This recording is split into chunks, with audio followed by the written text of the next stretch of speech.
up, y'all? Can't be the Sexy Ninja. I'm Doug. And here's part 3. A little late. Just a little.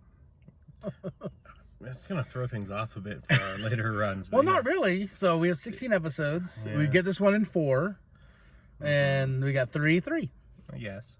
So I was out of town last week. So we weren't able to do the 3, but we're doing 4 episodes. We are doing Battle Scars, Reunion, Bounty Lost, and Common Ground.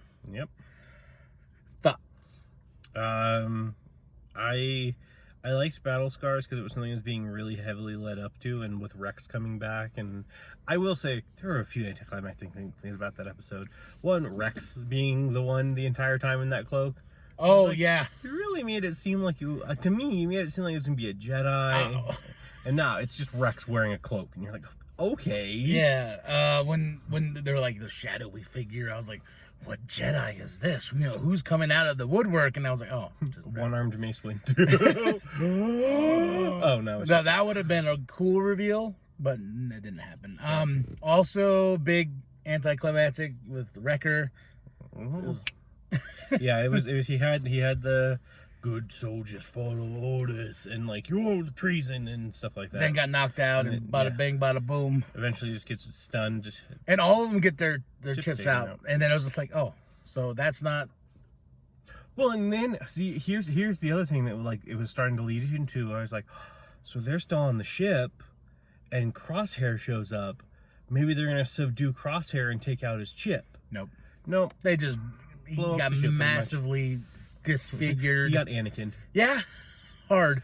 Vader shows up. Oh, you too. That episode I love. Welcome to the club. Can you get him a cool suit too? He's like, no. No. I will say that episode. I remember we texted each other about it. I was just like, I love the like can't lose situations, like you know where they're in there and he's like, start can't win situation. Well, you can't, you know, and like they're like, okay, blow this, boom, oh, we're free. Now we're out of here. You know, that's how these episodes usually roll. It's like, but we're gonna figure it out. You know. Well, and it's oh man, like it's like, oh man, we're gonna pay off Sid finally with all this stuff that we got, you know, scavenging this. Plus we got our chips out. Great day for us. You know, now we have to use all of our stuff to get out of here. But I'm just like, so I feel like the stupidest thing in that entire episode tactically was like, I'm hacking into the comms. Hey, wait, isn't that what we normally do? Wasn't Crosshair on our team for years? Shouldn't we think that they're probably going to take advantage of that? And like Crosshair's like, oh, you guys are so pathetic. I know every move you guys do. Like, yeah. So, but no, I like in the last episode, Common Ground, after we talked yesterday, then right when I walked inside and saw the end, I was like, oh, you know, Omega. I love Omega. Yeah. Well, and then we get the reasoning that she's being, well, and we got, what's his name? Bane. Cad Bane? Yeah, Cad Bane. We got him back just randomly. That was a surprise. I heard the Spurs and I was like, wait a minute. And then he just popped up and I was like, oh, and you know what's so sad? It's been a minute since I've seen Clone Wars itself in its entirety and whatnot. And like, thank goodness I had the Clone Wars encyclopedia because I was like, I knew Bane was part of his name, but I was like, what was his first name? And I went, boom, boom, opened the book. I was like, oh, okay, cool. Thank you, Star Wars encyclopedias, being at my. But it's so interesting to just randomly pull him back into this. And you're like, and for like, okay. But is he gonna come back though? Because he did lose the bounty, you know. He did. Well, and the bounty is still kind of out there. And there's two separate bounties that are going on at the same time. You know, and it's the one that the female, the Omega's previous caretaker, I'll have to assume, the one that she has is pretty much just to protect her. And I think you called it. Well, didn't call it, but now it's circulating on the interweb. That being Rey's mom, Omega, that idea of like, you know, it's floating around out there now. Everyone's like, I was just like, ha. I was like, I heard it from Doug first. I said that. I still think it'd be very stupid.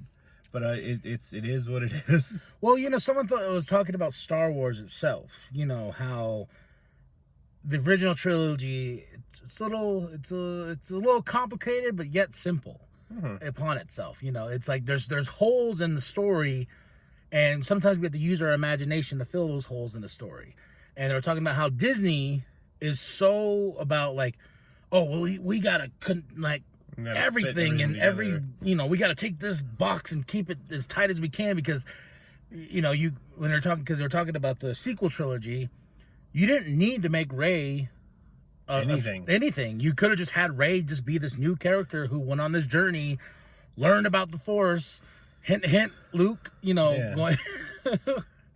Well, that was who was. I watched something, and it was just like the end of the Force Awakens, and it's just Rey and Luke, just two people playing as Rey and Luke talking to each other, and it's or no, it's Rey and Kylo, and they're just like, bets on who we're related. I'm thinking cousins, and then it's like, I think siblings. Yeah, and then because I was listening to Rebel Force Radio, and they were talking about this article that I think Vanity Fair wrote or something like that, but they talked about how George was like, okay, here's this story, you know, it's not holding your hand throughout the story. Mm-hmm. They feel like Disney is holding your hand, trying to be like, hey, guess what, you know. It's like you watch the prequel trilogy, and there's a lot. I mean, it gets very, very convoluted on some of the things they talk about, like trade disputes and stuff like that. You're like, okay, didn't have this in the original trilogy, but cool, you're trying to build out the world. Yeah. But then they also had like super simplistic things that were like so heavy-handed in what they were doing, and you're like, okay, Disney, we get it. Or not Disney, George. We're like, okay, George, we get it. Yeah. And then the new ones come out, and it's like, we have discussed this before to no end. My reason for hating Rogue One isn't that it is necessarily a terrible movie, it's that it has no purpose. It's that it is something that we have always put the pieces together of why this happened. Like, it's just before cool, like they got these plans. We didn't need that entire story to flesh it out, but Disney goes, no. We're going to fill in the entire story. Well, you know, I went back and rewatched Rogue One for the billionth time, and I thought about it, and I listened to the Rebel Force Radio, and they talked about, you know, how Rogue One is, like, I love Rogue One. I love the movie itself. You know, I'm like, oh, man, these, you know, they all, Jin and them, you know, sacrifice themselves, blah, blah, blah. And then when you realize Jin's dad is the one that put that mechanism, you know, that fail-safe, whatever, to get the Death Star blown up, it kind of takes away from Luke using the Force, because when they explained it in the Death Star plans and New Hope, they're like, oh man, you gotta aim just right, blah blah. Then in Rogue One, they're like, yes, something's there, all it needs is a little whap and boom, you know. Well, no, and to me with that as well is like in A New Hope, they're like, we've analyzed the data and found a structural weakness where you're like, wasn't the point of the plans that Jin was given to tell the rebels that there was this weakness? Not, hey, you guys have to look through all these schematics of the Death Star to find the weakness. It was, hey, there is this weakness. That's what the transmitted things are supposed to be. So I have been fighting this battle for Rogue One for years with this gentleman. I am yielding because after putting in perspective of that nature, I was just like, that kind of just takes away from Luke himself, you know. And when we go into the sequel trilogy, Luke gets the bone throughout the whole thing, and and I rewatched Rise of Skywalker, and I was just like, you know, I'm like, even though it's so cool that we see him as a Force ghost, and he gets the X-wing and whatnot, but it was just like, that's all you get, you know, that's all. Well, that's personally why my favorite Star Wars movie is Return of the Jedi. I know it's, you know, some people don't like yada yada yada that one. A lot of people, it's Empire. Empire, I believe, has the better story overall, but Return of the Jedi has the cooler story, and it's actually the one where Luke is like awesome. Where you go into Empire and it's just like he's kind of still a whiny kid who gets his ass kicked by Vader, but then you go to Return of the Jedi and he beats Vader. And the only reason he loses to Palpatine is because he refuses to strike him down. Strike me down and you will become more powerful, you know. But I will say, because it wasn't arguments, but I love Empire. Empire is my jam. I think you mixed it up really bad. Did you I? Used Obi-Wan Kenobi's quote maybe. for Palpatine, because it's strike me down and your transformation to the dark side will be complete, I think is the line there. Not strike me down and you will become more powerful. Yeah, this is how much Star Wars is on the brain, and I just mix all these movies together. Strike me down and you shall become the chosen one, Anakin. You are my brother. And then Rey. You know, I am all the Jedi. Palpatine, no, you're not. I am all the Sith.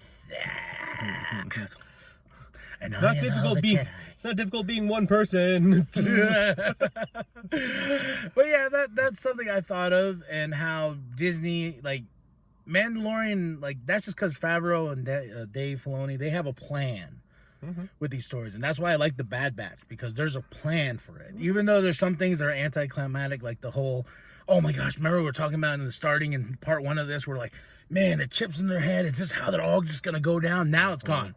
Yeah. Now there's really no worry of that. Now it's just like, where are we going? And now I'm thinking it's just going to be they're going to save Crosshair at the end and quote unquote live happily ever after. Like, I don't even think Disney's got the balls to let them all die. And sadly, even though I love these characters, I thought that's what we were going to go for. Like, just one by one, and Hunter being the last. Hunter being the last with Omega. Yeah. And dying, and Omega has to go on her own. But now it's just like, but like you said, Disney doesn't have the balls enough, because they're like, we can still market off these guys. I wouldn't be surprised if they made like Rebels the final season, even though technically it like went into where it started with A New Hope, but they made Rebels the final season and have the Bad Batch in there somehow. Like, they're like, we're gonna restore Rebels, and guess what? The Bad Batch is back, everybody, you know. And I wonder if we're going to see Vader and Palpatine pop up, because I feel like Tarkin will probably talk to Palpatine at some point in time. I don't know about Vader, because this is super new into Vader being Vader. Who are these guys? I mean, it would be awesome if there was like an episode where Crosshair, his group, and Tarkin had to go take on Vader. Like, Palpatine's like, there's a problem, and I need you to take care of it, Tarkin. Go to this planet and kill the person on it. And it's Vader to like test Vader versus Tarkin. Yeah. Well, you know, I don't know. It's one of those things too where you really don't need their cameos for the show. But I know that Disney's like, can we stick a Vader in here somewhere? I feel like just because of the side that we're on for all of this, like that we have, like we're on more of the rebellion side than the Empire side, even though it's showing some of the Empire pretty much just on Kamino and like their presence on other planets. We're going to end up getting something more along the lines of like some of the rebels. Like, we'll probably see Bail Organa at some point in time or something like that. You know, we have 6 episodes to go, so there's a lot we can do in the next 6 episodes, you know. But like I said, I don't feel like those cameos are necessary. But I also, too, I wanted some tragedy of some sort, because if this is going to go on to a season 2, I don't see why it would, but, you know. Well, there is a lot of time between where we currently are and A New Hope. That, you know, Rebels does cover part of that, but we still have a long time before even Rebels would have started. Yeah. So we could have the Bad Batch for a while. Or that really awesome Star Wars Destiny. So, like, it's funny because we really haven't talked about any episode except for the first 2. Them working for Sid still. I love the bond that Sid and Omega have, because like that episode, I felt like Omega needed that, just to be like, just stay here, you know, let us go do our mission. And it was for a good reason. They weren't just like, you know, hey, you're too young to do this, because they brought her on all this stuff. It's like, we're literally going to a separatist planet and don't know if this is an ambush. We really want to protect you. I love Echo the whole time. Trust them, separatists, you know, like, you can't trust them, you know. And at the end, he's like, yeah, I live to fight another day, come on, let's go. Yeah. You're like, wow, that was a weirdly quick turn, but okay. And I love when Hunter and Omega at the end, that scene right there, like, I was waiting for something else, but I was like, this is a good spot just to let it fade to black and let's hit the music, you know. I feel like Omega's gonna win that. No, come on. Well, but it's Hunter's supposed to be an amazing strategist anyway, but like, yeah, it's pretty crazy. But Omega that's one of her things. Like, I will say though, that was one of the 2 adorable parts of the episode. The other part was when Tech, you and Omega go down and do that. that would be impossible because Omega's not here right Yeah. now. And it's like, Hunter's so used to her being part of the team. that made me laugh. I thought it was adorable because he's finally like, he views her as, he's never not viewed her as part of the team since like episode 5. I love when Hunter gets upset at her, then Wrecker like, fix this, you know. Wrecker's like the big brother of Omega, and I love too when that snack. Yeah, that snack they always have. Like, how is it, you know, better than ever? And just like hands him. Yeah, like, she's right.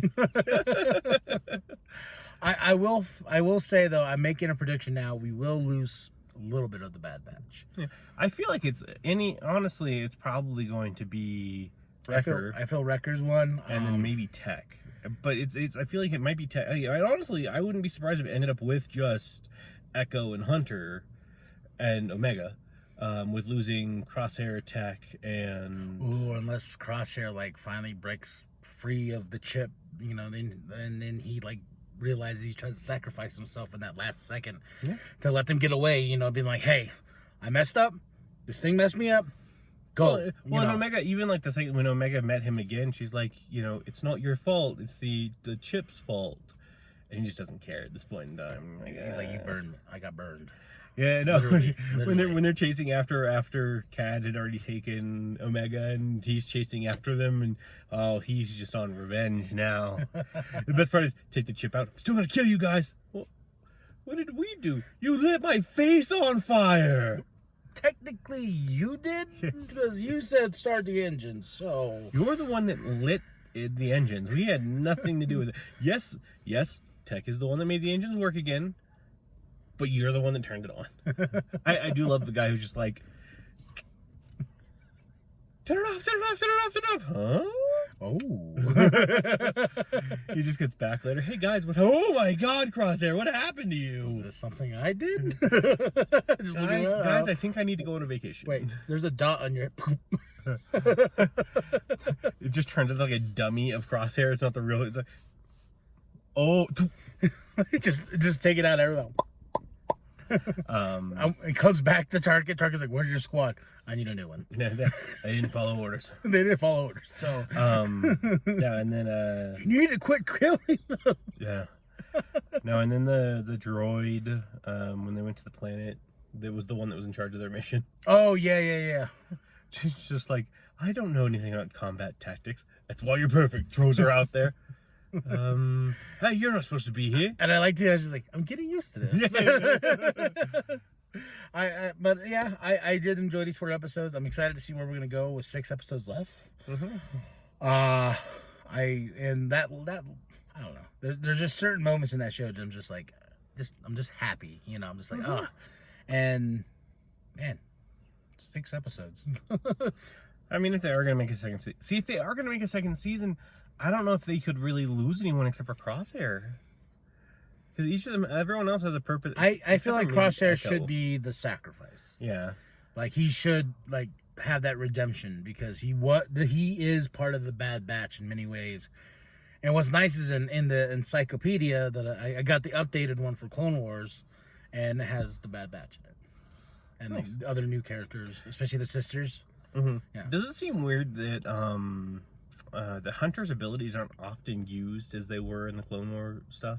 I think they will be. I hope they will, but it's just one of those, like, he talks about, because he can, like, feel electromagnetism in the air or something like that. Like, he can feel life signs just because of that. I feel like once we get down to, like, them kind of getting pinched or pinned, you know, in the area, I think then it's going to be like, okay, guys, we got to go full on Bad Batch mode, like, you know. But it's just like the planet when they were hunting after the creature that was eating electricity, and they had to go get the batteries back from it. He was following it he was following it that way, kind of. Like, he was picking up the dirt, smelling it, and just like following the direction it was supposed to be going. And I'm just like, okay, he's kind of using it, but it's a thing that, like, he should be a lot more, like, he used to be a lot more kind of reliant on his abilities. I think maybe the fact with Omega there, you know, it's kind of I still think Omega is going to have some form of actual, like, defect. Next episode, I'm going to text you, she's going to be like, psh. Yeah. No, but yeah, she's going to have some form of, because, like, she understood that Crosshair was fighting with the chip in his brain before anyone else understood. And she knew the chips were in there, but she like could just tell that he was having the issues with it.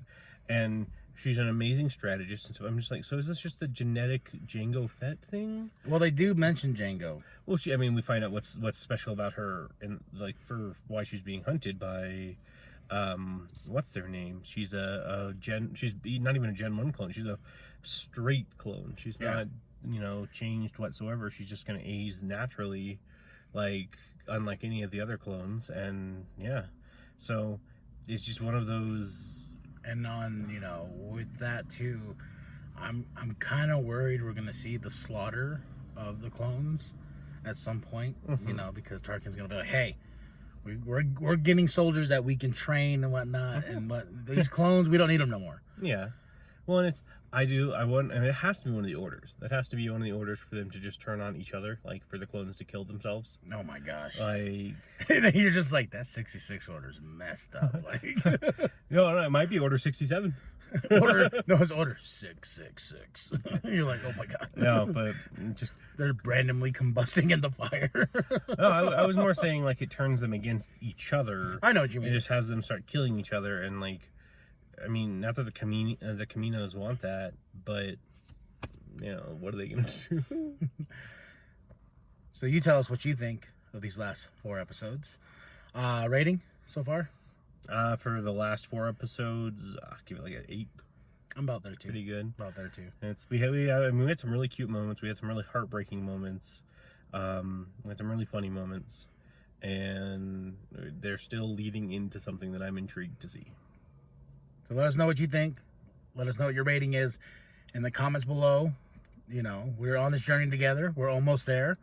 And then after that, you're going to like and subscribe. Share with your grandma. Share with your grandpa. Share with the bum down at Walmart. I am KMB the Sexy Ninja. I'm Doug. Peace.